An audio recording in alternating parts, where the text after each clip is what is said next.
പിതാവിൻ്റെയും പുത്രൻ്റെയും പരിശുദ്ധാത്മാവിൻ്റെയും നാമത്തിൽ ആമേൻ. ഈശോയിൽ ഏറ്റവും സ്നേഹമുള്ള സഹോദരി സഹോദരന്മാരെ, ഒരു ദിവസം കൂടി ദൈവവചനം പഠിക്കാൻ ദൈവം നമുക്ക് തന്ന ഈ വിലപ്പെട്ട അവസരത്തെ ഓർത്ത് ദൈവത്തിന് നന്ദി പറയാം. യോഹന്നാൻ്റെ സുവിശേഷം എന്ന അമൂല്യമായ നിധി നിക്ഷേപങ്ങൾ ഉറഞ്ഞുകൂടിയിരിക്കുന്ന ഒരു സുവിശേഷ ഭാഗം സുവിശേഷം പഠിക്കാൻ ദൈവം നമുക്ക് തന്നത് നിസ്തുലമായ അവിടുത്തെ വലിയ കരുണയാണ് എന്ന് നമ്മൾ തിരിച്ചറിയുന്നു. നിങ്ങൾ ഈ വചനം പഠിക്കാൻ കാണിക്കുന്ന താല്പര്യത്തിന് ഞാൻ ഒരിക്കൽ കൂടി ദൈവത്തെ മഹത്വപ്പെടുത്തുകയും ചെയ്യുന്നു. പരിശുദ്ധ ദൈവമാതാവിൻ്റെ മധ്യസ്ഥം അപേക്ഷിക്കാം. കൃപ നിറഞ്ഞ മറിയമേ, നിനക്ക് സമാധാനം. നമ്മുടെ കർത്താവ് നിന്നോടുകൂടെ, നീ സ്ത്രീകളിൽ അനുഗ്രഹിക്കപ്പെട്ടവളാവുന്നു. നിൻ്റെ ഉദരഫലമായ നമ്മുടെ കർത്താവ് യേശു മിശിഹാ വാഴ്ത്തപ്പെട്ടവനാവുന്നു. പരിശുദ്ധ മറിയമേ, തമ്പുരാൻ്റെ അമ്മേ, പാപികളായ ഞങ്ങൾക്ക് വേണ്ടി ഇപ്പോഴും ഞങ്ങളുടെ മരണസമയത്തും തമ്പുരാനോട് അപേക്ഷിച്ചു വരണമേ. ആമേൻ. യോഹന്നാൻ്റെ സുവിശേഷം 4-ാം അധ്യായത്തിൻ്റെ 15 വരെയുള്ള തിരുവചനമാണ് നമ്മൾ ചിന്തിച്ചത്. സമറിയക്കാരി ജീവജലത്തെക്കുറിച്ച് ഈശോയിൽ നിന്ന് കേൾക്കുന്നു. ജീവജലത്തെക്കുറിച്ച് കേട്ട് കഴിഞ്ഞപ്പോൾ ആ ജലം തനിക്ക് ലഭിക്കണമെന്ന് അവൾ ആഗ്രഹിക്കുന്നു. വളരെ ആത്മാർത്ഥമായി അവൾ പരിശുദ്ധാത്മാവാകുന്ന ജീവൻ്റെ ജലം, ഒരിക്കലും ദാഹിക്കാതെ ജീവിക്കാൻ സഹായിക്കുന്ന ആ ജീവൻ്റെ ജലം എനിക്ക് തരണമേ എന്ന് യേശുവിനോട് അപേക്ഷിക്കുകയും ചെയ്യുന്നു. അപ്പോൾ അവൾ പറയുകയാണ്, മേലിൽ എനിക്ക് ദാഹിക്കുകയില്ല, വെള്ളം കോരാൻ ഞാനിവിടെ വരികയും വേണ്ട. വെള്ളം കോരാൻ ഞാനിവിടെ വരണ്ട എന്ന് പറയുന്ന ആ വാചകത്തിന് അവളുടെ ജീവിതത്തിൽ അവൾ അനുഭവിക്കുന്ന നിതാന്തമായ ഒരു ദുഃഖത്തിൻ്റെ അലയടികൾ ആ വാക്കുകളിലുണ്ട്. അതായത് നമ്മൾ ഈ സുവിശേഷ ഭാഗം വായിച്ച് ധ്യാനിച്ച് തുടങ്ങിയപ്പോൾ ഞാൻ നിങ്ങളോട് പറഞ്ഞിരുന്നു, ഈ പെൺകുട്ടി ഉച്ചയ്ക്കാണ് വരുന്നത്. അവൾ ഉച്ചയ്ക്ക് വന്നതും ഒറ്റയ്ക്ക് വന്നതും സൂചിപ്പിച്ചത് അവളൊരു സോഷ്യൽ ഔട്ട്കാസ്റ്റാണ് എന്നുള്ളതാണ്. അതായത് ഒരുപക്ഷെ കുത്തഴിഞ്ഞതും അധാർമികവുമായ വഴുതിപ്പോയതും ഇടറിപ്പോയതുമായ തൻ്റെ ജീവിതം അവൾക്ക് സമ്മാനിച്ചത് ഏതാണ്ട് സമ്പൂർണമായൊരർത്ഥത്തിലെ ഒറ്റപ്പെടൽ തന്നെയാണ്. അപ്പോൾ ഒരു പരിധിവരെ സമൂഹം അവളെ ഒറ്റപ്പെടുത്തി എന്ന് ചിന്തിക്കുന്നതിനേക്കാളും അവൾ ഒറ്റപ്പെട്ട് നടന്നു എന്നാണ് നമ്മൾ മനസ്സിലാക്കേണ്ടത്. ചോദ്യങ്ങളെ നേരിടാൻ ഇഷ്ടമില്ലാത്തത് കൊണ്ടോ, അല്ലെങ്കിൽ സമൂഹത്തിൽ നിന്ന് അപമാനം ഏൽക്കേണ്ടി വരുമോ എന്ന ഭയം കൊണ്ടോ ഈ സ്ത്രീ തൻ്റെ ഇടറിപ്പോയതും തകർന്നു പോയതുമായ ജീവിതവും കയ്യിൽ പിടിച്ച് ഒറ്റയ്ക്ക് നടന്നിരുന്ന ഒരാളാണ്. അപ്പോൾ അവളെ സംബന്ധിച്ച് ഈ നട്ടുച്ചയ്ക്ക് ഈ ഉഷ്ണ വേവ് തലയ്ക്ക് മീതെ ഒരു വലിയ ചൂടായിട്ടും വേവായിട്ടും നിൽക്കുമ്പോൾ ഉച്ചയ്ക്ക് വെള്ളം കോരാൻ വരിക എന്ന വളരെ ക്ലേശകരമായ ഒരു കാര്യം, ഈ ഒരു സമയമൊക്കെ അവൾ തിരഞ്ഞെടുക്കേണ്ടി വന്നത് അവൾ സമൂഹത്തിൽ നിന്ന് നേരിട്ട, അല്ലെങ്കിൽ അവൾ സ്വയം അഭയം തേടിയ ഈ ഏകാന്തതയുടെയും അന്യതാബോധത്തിൻ്റെയും നടുവിലാണ്. അപ്പോൾ അതുകൊണ്ട് അങ്ങനെ എനിക്ക് വരണ്ടല്ലോ എന്ന് പറഞ്ഞാൽ എനിക്ക് അപമാനത്തിൽ നിന്ന് പുറത്തു കിടക്കുകയും ചെയ്യാമല്ലോ എന്ന ഒരു ധ്വനി ആ വാക്കുകളിലുണ്ട്. എന്ന് പറഞ്ഞാൽ മുറിഞ്ഞുപോയ തൻ്റെ ജീവിതം നേരെയാവണം എന്ന ഒരു ആഗ്രഹം ഇപ്പോൾ അവളുടെ മനസ്സിലേക്ക് വരുന്നുണ്ട്. താൻ സംസാരിച്ചു കൊണ്ടിരിക്കുന്ന മനുഷ്യന് തൻ്റെ ജീവിതത്തെ, ഈ തകർന്നു പോയതും കുത്തഴിഞ്ഞതുമായ തൻ്റെ ജീവിത പുസ്തകത്തെ നേരെയാക്കിത്തരാൻ, അടുക്കിയെല്ലാം ശരിയാക്കിത്തരാൻ കഴിവുണ്ട് എന്ന് ഒരു തോന്നൽ ഈ പെൺകുട്ടിയിലേക്ക് കടന്നു വരികയാണ്. ഇതാണ് യഥാർത്ഥത്തിൽ ഈശോയെ കണ്ടുമുട്ടുന്ന ഏത് വ്യക്തിയുടെയും ഉള്ളിൽ വരുന്ന ഏറ്റവും ആദ്യത്തെ അനുഭവങ്ങളിലൊന്ന്. യേശുവിനെ തന്നെ സുഖപ്പെടുത്താൻ കഴിയും എന്ന പ്രത്യാശ. അപ്പോൾ അങ്ങനെ അവൾ ചോദിക്കാം, അപ്പോൾ എനിക്ക് ആ ജീവൻ്റെ ജലം തരണം, അപ്പോൾ ഞാൻ ഇനി ഈ വെള്ളം കോരാൻ ഇവിടെ വരണ്ടല്ലോ എന്ന് അവൾ പറയുമ്പോൾ ഇനിയാണ് ഇതിലെ വളരെ നിർണായകമായ ഒരു ടേണിംഗ് പോയിന്റ്. ഈശോ അവളോട് പറയുകയാണ്, ഞാൻ ഈ ജീവൻ്റെ ജലം നിനക്ക് തരാം. 4-ാം അധ്യായം 18-ാം വാക്യം, നീ ചെന്ന് നിൻ്റെ ഭർത്താവിനെ കൂട്ടിക്കൊണ്ടുവരിക. നമ്മൾ ഇവിടെ വളരെ വളരെ വളരെ ഡിസിസീവായ ഒരു ടേണിംഗ് ഈ ഭാഗത്ത് നമ്മൾ കാണുകയാണ്. നമ്മളൊരു ശരാശരി വായനക്കാരൻ എന്ന നിലയിൽ ഈ ഭാഗം വായിച്ചു പോകുമ്പോൾ നമ്മൾ ഈ ഭാഗം എത്തുമ്പോൾ വേണമെങ്കിൽ അതൊരു സ്റ്റംബ്ലിംഗ് ബ്ലോക്കായിട്ട് നമ്മൾ നിൽക്കാം. കാരണം ഇപ്പോഴെന്തിനാണ് ഈ ആത്മീയ കാര്യങ്ങൾ സംസാരിച്ചു കൊണ്ടിരിക്കുമ്പോൾ എന്തിനാണ് വീട്ടുകാര്യം വീട്ടുകാര്യങ്ങളെക്കുറിച്ച് എന്തിനാണ് ഇപ്പോൾ ഇതിനകത്തേക്ക് ഒരു ഇൻ്ററപ്ഷൻ പോലെ, ഒരു ഡീവിയേഷൻ പോലെ, എന്തിനാണ് ഡിസ്ട്രാക്ഷൻ പോലെ ഇപ്പോൾ ഈ ഭർത്താവിൻ്റെ കാര്യമൊക്കെ എടുത്തിടുന്നത്? പക്ഷേ മനസ്സിലാക്കേണ്ടത്, കർത്താവാകുന്ന ഹീലർ, കർത്താവാകുന്ന വൈദ്യൻ, സൗഖ്യദായകൻ നമ്മളെ ഒരു ആത്മീയ ലോകത്തിൽ മാത്രം അഭയം കണ്ടെത്തി നമ്മുടെ ദുഃഖങ്ങളെ മറക്കുന്ന ഒരു ആത്മീയ ജീവിതമല്ല പരിശീലിപ്പിക്കാൻ ആഗ്രഹിക്കുന്നത്.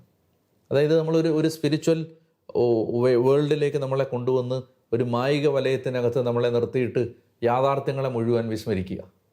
നമ്മുടെ അനുജൻ, നമ്മുടെ വീട്, നമ്മുടെ ഭാര്യ, നമ്മുടെ ഭർത്താവ്, നമ്മുടെ മക്കൾ, നമ്മുടെ ദാരിദ്ര്യം, നമ്മുടെ രോഗം, ഇതിൽ നിന്നെല്ലാം മനുഷ്യനെ ഇങ്ങനെ കൊണ്ടുവന്ന് ഒരു ട്രാൻസിലേക്ക് കൊണ്ടുവന്ന് ഒരു മായിക വലയത്തിനകത്തേക്ക് കൊണ്ടുവന്ന് അതെല്ലാം മറന്ന് കുറേ സമയം നിർത്തുക, അതിനുശേഷം തിരിച്ചു വിടുക. ഇതല്ല ഈശോ ഉദ്ദേശിക്കുന്നത്. ഈശോ യഥാർത്ഥത്തിൽ വരാൻ ആഗ്രഹിക്കുന്നത് നമ്മുടെ ആത്മാവിലേക്ക് മാത്രമല്ല, നമ്മുടെ അടുക്കളകളിലേക്ക് കൂടിയാണ്. ഈശോ ശരിക്കും പ്രവർത്തിക്കാൻ ആഗ്രഹിക്കുന്നത് നമ്മുടെ ആത്മാവിൽ മാത്രമല്ല, നമ്മുടെ വീട്ടിലും അടുക്കളയിലും ബെഡ്റൂമിലും നമ്മുടെ പൂമുഖത്തും നമ്മുടെ പ്രാർത്ഥനാ മുറിയിലും നമ്മുടെ പറമ്പിലും എല്ലാം ഈശോയ്ക്ക് ഒരു എൻട്രി ഉണ്ട്. ഇവിടെ ഈ ഭർത്താവിൻ്റെ കാര്യം വലിച്ചിഴയ്ക്കുന്ന എന്തിനെന്നറിയാം? നിനക്ക് ഈ പരിശുദ്ധാത്മാവാകുന്ന ജീവൻ്റെ ജലം ഞാൻ തരാം. ആ പരിശുദ്ധാത്മാവാകുന്ന ജീവൻ്റെ ജലം നിനക്ക് തരണമെങ്കിൽ നീ ഒരു ബന്ധത്തിലേക്ക് വരേണ്ടതുണ്ട്.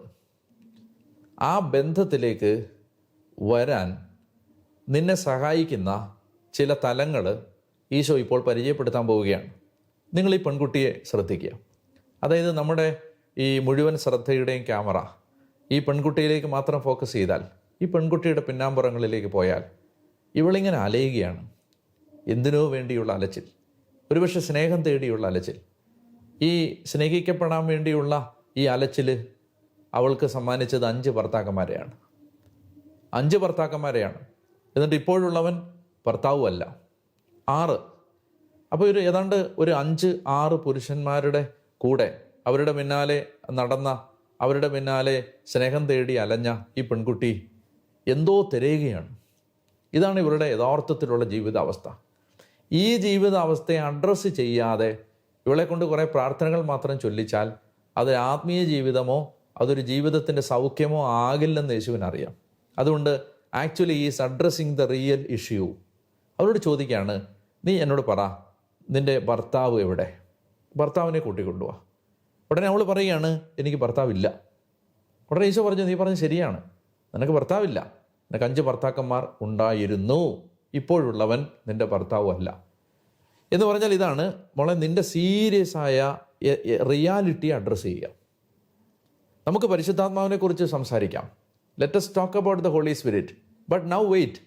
ആ ഹോളി സ്പിരിറ്റിനെ കുറിച്ച് സംസാരിക്കുന്നതിന് മുമ്പ് let us talk about your inner agony. Let us talk about your inner frustrations. Let us talk about your anxiety. Let us talk about your orphanhood. Let us talk about your rejection. Let us talk about your fatherlessness. Let us talk about the abandonment you faced. എന്തെന്നറിയോ, ഈ നമ്മൾ ഏതവസ്ഥയിലാണ് എന്ന് കണ്ടെത്താത്ത ഒരാൾക്ക് ഒരാത്മീയ ജീവിതം സാധ്യമല്ല. എന്താണ് ഈ സുവിശേഷങ്ങൾ എപ്പോഴും വിശ്വസിക്കുക എന്ന് പറയുന്നതിന് മുമ്പ് പറഞ്ഞൊരു വാചകമുണ്ട്, അനുദവിക്കുക എന്ന്. റിപ്പൻ്റ് എന്ന് പറഞ്ഞാൽ എന്തെന്നറിയാമോ? ഈ അനുദവിക്കുക എന്ന് പറഞ്ഞാൽ നമ്മുടെ അവസ്ഥ മനസ്സിലാക്കുക എന്നുള്ളതാണ്. അനുദവിക്കുക എന്ന് പറഞ്ഞാൽ നമ്മൾ എവിടെ നിൽക്കുന്നു എന്ന്. ഇതാണ് ഈ ബൈബിളിലെ ആദ്യത്തെ ചോദ്യം, ആദം നീ എവിടെ? Before we begin every spiritual discourse, every spiritual conversation, God is asking, where are you? Where do you stand? നീ നിൽക്കുന്ന, നീ എവിടെയാണ്? നിന്റെ സ്ഥാനം എവിടെയാണ്? പന്നിക്കൂട്ടിലാണോ, പാതാളക്കുഴിയിലാണോ, മരത്തിൻ്റെ മറവിലാണോ? Where do you stand? Where are you? അപ്പോൾ മനസ്സിലാവുന്നത് എന്തൊരു സിന്തറ്റിക് ആയ എന്തൊരു ബാലൻസ്ഡ് ആയ ഒരു സ്പിരിച്വാലിറ്റിയാണ് ഈശോ മിശിഹ നമുക്ക് വേണ്ടി അവതരിപ്പിച്ച് തന്നത്. അല്ലേ, നമ്മളോട് ഈശോ ശരിക്കും നമ്മളിലേക്ക് കർത്താവ് കൊണ്ടുവന്ന് തന്നത് എന്തുമാത്രം ഒരു ബാലൻസ്ഡായ ആത്മീയതയാണ്. നിന്റെ ഭർത്താവിനെ കൂട്ടിക്കൊണ്ടുപോവാ. അതായത് നിന്റെ ഈ റിയൽ ഇഷ്യൂവിനെ ബൈപ്പാസ് ചെയ്തിട്ട് മോളെ നിനക്ക് ഒരു ആത്മീയ ജീവിതം സാധ്യമല്ല. അതുകൊണ്ട് അഡ്രസ് യുവർ റിയാലിറ്റി. നിൻ്റെ മുറിവിനെ അഡ്രസ്സ് ചെയ്യേ, ഇപ്പം നീ നിൽക്കുന്ന നിൻ്റെ പ്രോബ്ലംസിനെ അഡ്രസ്സ് ചെയ്യേ, നിൻ്റെ കുറവുകൾ അഡ്രസ്സ് ചെയ്യേ, നിൻ്റെ ഫ്രസ്ട്രേഷൻസ്, നിൻ്റെ റിയാലിറ്റി അഡ്രസ്സ് ചെയ്യേ before we talk about the Holy Spirit. അപ്പോൾ അതാണ് ഭർത്താവിനെ കൂട്ടിക്കൊണ്ടുവരാൻ പറയുന്നത്. കാരണം ഈശോയ്ക്ക് അറിയാം, she is deeply wounded inside. അവൾ അകത്ത് ഒത്തിരി മുറിവേറ്റ് നിൽക്കുന്ന ഒരു പെൺകുട്ടിയാണ്. ആ മുറിവിനെ, അവൾ കടന്നുപോയ ആ മുറിവിനെ അവൾ കവറപ്പ് ചെയ്യാൻ ശ്രമിച്ചത് എങ്ങനെയായിരുന്നു? അവൾ കവറപ്പ് ചെയ്യാൻ ശ്രമിച്ചത് ഭർത്താക്കന്മാരെ മാറി മാറി പരീക്ഷിച്ചുകൊണ്ടായിരുന്നു, പുരുഷന്മാരെ മാറി മാറി പരീക്ഷിച്ചുകൊണ്ടായിരുന്നു. അതുകൊണ്ട് പറയുകയാണ്, അതുകൊണ്ട് അതെല്ലാം ആ ഒരിക്കലും നിൻ്റെ ദാഹം ശമിപ്പിക്കാൻ കഴിയാത്ത ഭർത്താക്കന്മാരിൽ നിന്നെല്ലാം നിൻ്റെ നോട്ടം മാറ്റിയിട്ട് നീ ദാഹം ശമിപ്പിക്കാൻ കഴിവുള്ളവൻ്റെ അടുത്തേക്ക് നിൻ്റെ നോട്ടം മാറ്റുക, നിൻ്റെ നോട്ടം തിരിക്കുക. നമ്മൾ ഈ ഭാഗത്തെ വ്യാഖ്യാനിക്കുമ്പോൾ ഈ ടെക്സ്റ്റിന് വളരെ പേഴ്സണലായ ഒരു ഓവർടോൺ ഉണ്ട്. അത് ഈ സമറിയക്കാരിയുമായിട്ട് ബന്ധപ്പെട്ടതാണ്. അതായത് ഈ ടെക്സ്റ്റ് പ്രധാനമായിട്ട് സംസാരിക്കുന്നത് ഈ സമറിയക്കാരിയുടെ പ്രോബ്ലമാണ് സംസാരിക്കുന്നത്. അതായത് നിനക്ക് 5 ഭർത്താക്കന്മാരുണ്ടായിരുന്നു, ഇപ്പോഴുള്ളവൻ നിൻ്റെ ഭർത്താവല്ല എന്ന് പറഞ്ഞാൽ that is very individual and personal overtone.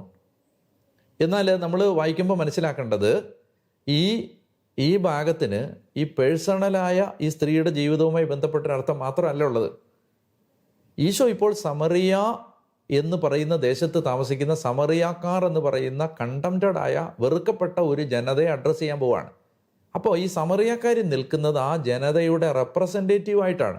അപ്പോൾ ഈശോ ഇനി പറയുന്ന ഓരോ വാക്കുകളും 2 വിധത്തിലും ആപ്ലിക്കബിളാണ്. ഈ പെൺകുട്ടിയുടെ ജീവിതത്തിലും ആപ്ലിക്കബിളാണ്, സമറിയ ദേശത്തെ ജനതയുടെ ജീവിതത്തിലും ആപ്ലിക്കബിളാണ്. ഈ 2 രീതിയിലും ഇതിൻ്റെ സിംബോളിസം വർക്ക് ചെയ്യുന്നുണ്ട്. അതുകൊണ്ട് അങ്ങനെ നമ്മൾ ഇതിനെ ഒന്ന് കാണാനായിട്ട് പോവുകയാണ്.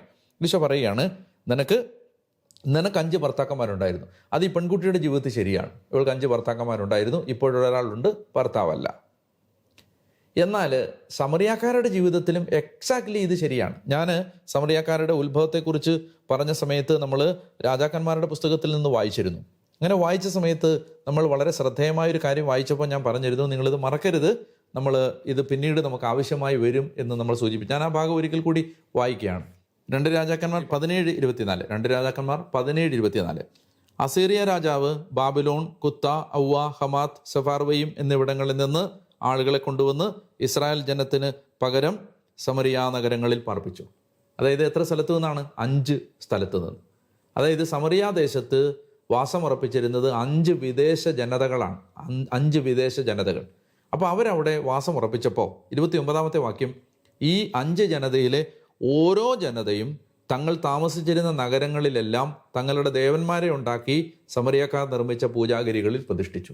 അപ്പോൾ എന്ന് പറഞ്ഞാൽ ഈ സമറിയ ദേശത്ത് താമസിച്ചിരുന്ന സമറിയക്കാർക്ക് 5 വിജാതീയ ദൈവങ്ങളുമായി ബന്ധമുണ്ടായിരുന്നു. അപ്പോൾ ഈ പുരാതന കാലങ്ങളിൽ ദേവന്മാരെ അവർ ഭർത്താക്കന്മാർ എന്ന് വിളിച്ചിരുന്നു.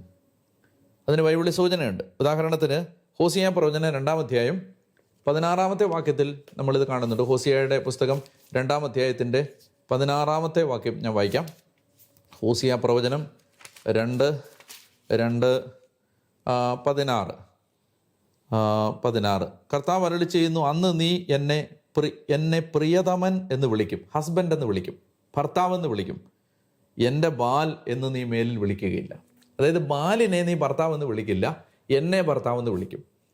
അതായത് ഈ 5 ജനതകൾ വന്നപ്പോൾ, സമറിയ ദേശത്ത് വന്നപ്പോൾ അവർ എന്ത് ചെയ്തിരുന്നു? അവർ തങ്ങളുടെ ദേവന്മാരെയും കൂട്ടിക്കൊണ്ടുവന്നു. അപ്പോൾ സമറിയക്കാർക്ക് 5 വിജാതീയ ദേവന്മാരുമായി ബന്ധമുണ്ടായിരുന്നു. 5 വിജാതീയ ദേവന്മാരായിരുന്നു അവരുടെ ഭർത്താക്കന്മാർ. അപ്പം നിനക്ക് 5 ഭർത്താക്കന്മാരുണ്ടായിരുന്നു എന്ന് പറഞ്ഞാൽ അതിൻ്റെ അർത്ഥം നിനക്ക് 5 ദേവന്മാരുണ്ടായിരുന്നു എന്നാണ് സമറിയക്കാർ എന്ന ജനതയുമായി ബന്ധപ്പെട്ട് ഈ വചനഭാഗത്തിൻ്റെ അർത്ഥം.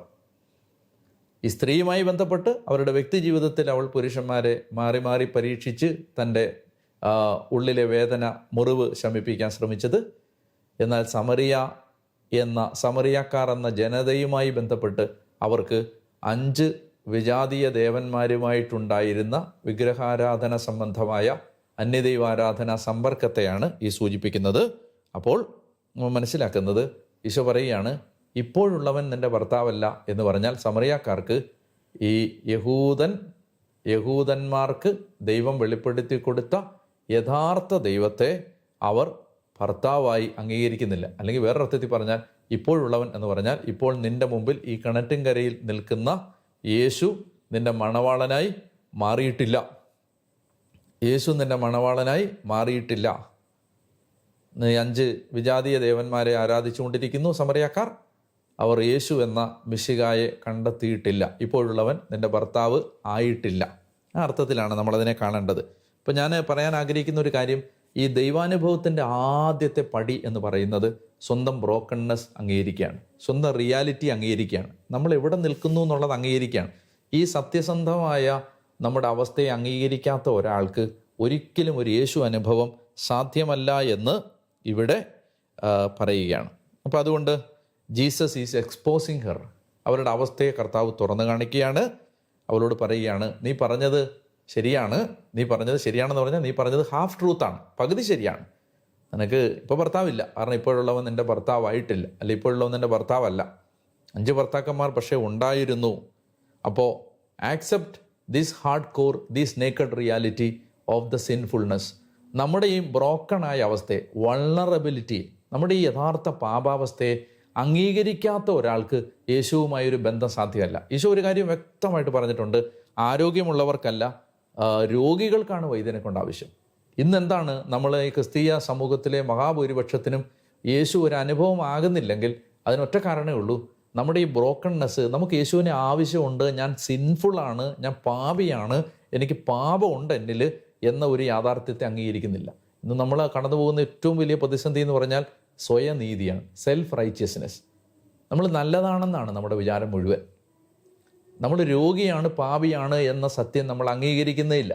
അപ്പോൾ അതുകൊണ്ട് സംഭവിക്കുന്നത് എന്താണെന്ന് വെച്ചാൽ, യേശു എന്ന് പറയുന്ന ആ ദൈവപുത്രനെ അപ്രീഷിയേറ്റ് ചെയ്യാൻ പറ്റാത്തൊരു ജനതയായിട്ട് നമ്മൾ മാറുന്നുണ്ട് എന്നുള്ളതാണ് ഇവിടെ സൂചിപ്പിക്കുന്ന കാര്യം. അപ്പോൾ ഇവിടെ ഇനി വളരെ രസകരമാണ് ഇനിയുള്ള സംഭാഷണം. അപ്പോൾ ഈ ഹാർഡ് കോർ റിയാലിറ്റി യേശു അഡ്രസ്സ് ചെയ്തു. ഭർത്താവിനെ കൂട്ടിക്കൊണ്ടിരാൻ പറഞ്ഞു.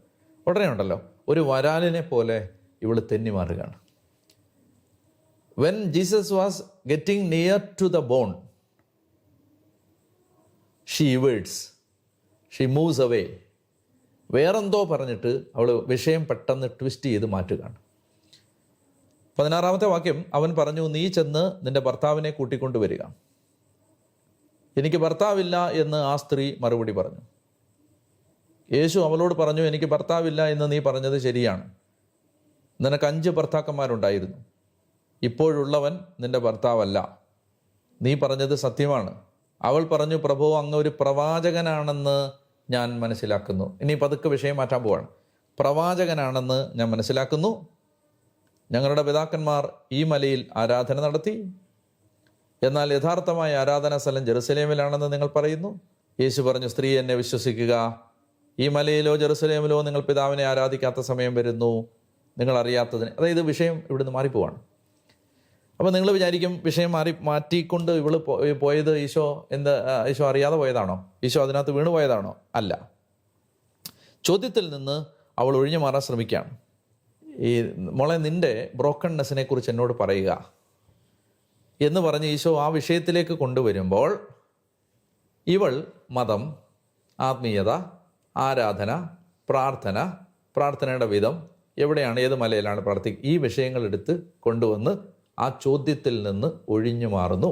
ഇവിടെ നമുക്ക് എല്ലാവർക്കും സംഭവിക്കാവുന്ന ഒരു അപകടമാണിത്. ഇതെന്നറിയാമോ? ഈ യാഥാർത്ഥ്യത്തെ അംഗീകരിക്കാതിരിക്കുന്നതിന് ഒരു എസ്കേപ്പിസമായിട്ട് നമ്മുടെ സ്പിരിച്വാലിറ്റി മാറരുത്. അതായത് അതിന് സ്പിരിച്വാലിറ്റി എടുത്തുകൊണ്ട് ഇടരുത്. നമ്മുടെ റിയാലിറ്റി അംഗീകരിക്കുന്നതിന് ഒരു തടസ്സം, അല്ലെങ്കിൽ അതിൽ നിന്ന് ഒഴിഞ്ഞു മാറുന്നതിന്, ഓടി രക്ഷപ്പെടുന്നതിനുള്ള ഒരു രക്ഷാമാർഗമായിട്ട് സ്പിരിച്വാലിറ്റി മാറരുത്. നമുക്കൊരു പ്രോബ്ലമുണ്ട്, അതിനെ ആക്സെപ്റ്റ് ചെയ്യുക, അഡ്രസ്സ് ചെയ്യുക. ഇപ്പോൾ ഉദാഹരണത്തിന് നിങ്ങൾക്ക് പ്രാർത്ഥിക്കാനൊരു ആഭിമുഖ്യമുണ്ട്, ദൈവാന്വേഷണത്തിനൊരു ആഭിമുഖ്യമുണ്ട്, നിങ്ങളൊരു കുടുംബനാഥനാണ്. നിങ്ങൾ ഈ പ്രാർത്ഥനയുടെയും ദൈവാഭിമുഖ്യത്തിൻ്റെയും പേര് പറഞ്ഞ് കുടുംബത്തോടുള്ള നിങ്ങളുടെ ഉത്തരവാദിത്തങ്ങളിൽ നിന്ന് ഒഴിഞ്ഞു മാറുകയും രക്ഷപ്പെടുകയും ചെയ്യുന്നത് ഒരു എസ്കേപ്പിസമാണ്. ആക്സെപ്റ്റ് ചെയ്യുക. എന്താണ് ആക്സെപ്റ്റ് ചെയ്യേണ്ടത്? നിങ്ങൾക്ക് പ്രാർത്ഥന താല്പര്യമുണ്ട്, അതവിടെ നിൽക്കട്ടെ. ആക്സെപ്റ്റ് ചെയ്യേണ്ടത് എന്താണ്? ഉത്തരവാദിത്തങ്ങൾ എടുക്കാൻ ബുദ്ധിമുട്ടുള്ള ഒരു വ്യക്തിത്വമാണ് എൻ്റേത്. ഇതാണ് അതിൻ്റെ റിയാലിറ്റി. Accept it. എൻ്റെ റിയാലിറ്റി അതാണ്. എന്താണ്? റെസ്പോൺസിബിലിറ്റികളിൽ നിന്ന് ഒളിച്ചോടാൻ ശ്രമിക്കുന്ന ഒരാളാണ് ഞാൻ. ഇതാണ് അതിൻ്റെ റിയാലിറ്റി. ഇതിനെ കവറപ്പ് ചെയ്യാൻ നമ്മൾ കണ്ടെത്തിയ ഒരു വഴിയാണ് ഈ പ്രാർത്ഥന, ആത്മീയത, പ്രാർത്ഥന കൂട്ടായ്മ, ധ്യാനങ്ങൾ. നോ, 10 ധ്യാനം കൂടി ഇതിനെ കവർ ചെയ്യാനല്ല നീ ശ്രമിക്കേണ്ടത്. ഒരു ധ്യാനം കൂടിയിട്ട് അഡ്രസ് യുവർ റിയാലിറ്റി. ആ ധ്യാനം കൂടുമ്പോൾ നീ ഈശോയോട് പറയേണ്ടത്, കർത്താവേ, എനിക്ക് ഉത്തരവാദിത്തങ്ങൾ ഏറ്റെടുത്ത് കുടുംബത്തെ നന്നായിട്ട് നോക്കാനും കുഞ്ഞുങ്ങളെ നന്നായിട്ട് നോക്കാനും ഉത്തരവാദിത്തം ഏറ്റെടുക്കാനും ധൈര്യമില്ലാത്ത, അതിൽ നിന്ന് ഒളിച്ചോടുന്ന ഒരാളാണ് ഞാൻ. എൻ്റെ പ്രോബ്ലം അതാണ്. നീ അതിലേക്ക് വരിക, എന്നെ സഹായിക്കുക, എന്നെ സുഖപ്പെടുത്തുക. അപ്പം നിനക്ക് മനസ്സുണ്ടെങ്കിൽ എന്നെ ശുദ്ധനാക്കാൻ കഴിയുമെന്ന് കുഷ്ഠരോഗി പറഞ്ഞതുപോലെ, അത് പറയുമ്പോഴാണ്, അതിലേക്കാണ് പരിശുദ്ധാത്മാവ് വരുന്നത്. അവിടെയാണ് ഈ ജീവൻ്റെ ജലം വർക്ക് ചെയ്യുന്നത്. എന്നാൽ അനേകരെ സംഭവിക്കുന്ന ഒരു പ്രോബ്ലം എന്താണ്? ഈ അവരവരുടെ വൾണറബിലിറ്റി അംഗീകരിക്കാൻ തയ്യാറല്ലാതിരുന്നിട്ട് എന്തു ചെയ്യും? ഇതിൽ നിന്ന് ഓടി രക്ഷപ്പെടാനുള്ള രക്ഷാമാർഗമായിട്ട് സ്പിരിച്വാലിറ്റിയെ കാണും. ഇത് അനേകം പേർക്ക് ആത്മീയതയോട് വെറുപ്പുണ്ടാവുന്നതിന് കാരണമായിട്ടുണ്ട്. നമ്മുടെ ഈ ലോകത്തിലെ ജീവിതം ഒരു സന്തുലനാവസ്ഥയിലും സംയമനത്തിലും ഒരു ആരോഗ്യകരമായ വിധത്തിലും മുന്നോട്ട് പോകുന്നതിന് നമ്മുടെ ആത്മീയത നമ്മളെ സഹായിക്കുന്നില്ലെങ്കിൽ ആത്മീയതയെ മനുഷ്യൻ വെറുക്കാനിടയുണ്ട്. വീട്ടിലെ എല്ലാ ഉത്തരവാദിത്തങ്ങളിൽ നിന്നും ഒളിച്ചോടാനുള്ള വഴിയല്ല പ്രാർത്ഥന. കർത്താവ് ശംസിക പകല് നല്ലതുപോലെ പണിയെടുത്തിട്ടാണ് രാത്രിയിൽ പ്രാർത്ഥിച്ചത്. അതുകൊണ്ട് ഈ ലോകത്തിൽ ജീവിക്കുന്ന നമ്മൾ നമ്മുടെ വൾണറബിലിറ്റിയെ, ബ്രോക്കൺനെസ്സിനെ, നമ്മുടെ പരാധീനതകളെ, കുറവിനെ, എൻ്റെ മുറിവുകളെ, എൻ്റെ നേക്കഡ്നെസ്സിനെ, എൻ്റെ ഫ്രസ്ട്രേഷൻസിനെ, എൻ്റെ അനാഥത്വങ്ങളെ, എൻ്റെ അബാൻഡൻമെൻറ്റിനെ, ഇതൊക്കെ ഈ റിയാലിറ്റികളെ ആക്സെപ്റ്റ് ചെയ്യുക. ആ റിയാലിറ്റികളെ ആക്സെപ്റ്റ് ചെയ്ത് അതിലേക്ക് യേശുവിനെ വിളിച്ചു വരുത്തുക. അതിൽ നിന്ന് രക്ഷപ്പെടാനുള്ള മാർഗമല്ല ആത്മീയത. അതുകൊണ്ട് ദൈവം നിങ്ങളെ അനുഗ്രഹിക്കട്ടെ എന്ന് ഞാൻ പ്രാർത്ഥിക്കുന്നു. ഇന്ന് ഈ ശുശ്രൂഷയിൽ സംബന്ധിച്ച നിങ്ങൾ എവിടെയായിരുന്നാലും പരിശുദ്ധാത്മാവ് നിങ്ങളെ അനുഗ്രഹിക്കും, സ്പർശിക്കും. കർത്താവിൻ്റെ സ്നേഹവും കരുണയും നിങ്ങളുടെ ജീവിതത്തിൽ ഉണ്ടാവുകയും ചെയ്യും. ദൈവത്തിൻ്റെ വലിയ കരുണയ്ക്ക് മുമ്പിലേക്ക് നിങ്ങളെ ഓരോരുത്തരെയും നിങ്ങളായിരിക്കുന്ന സ്ഥലങ്ങളെയും ഫലമേൽപ്പിച്ച് പ്രാർത്ഥിക്കുന്നു. പിതാവിൻ്റെയും പുത്രൻ്റെയും പരിശുദ്ധാത്മാവിൻ്റെയും നാമത്തിൽ ആമേൻ.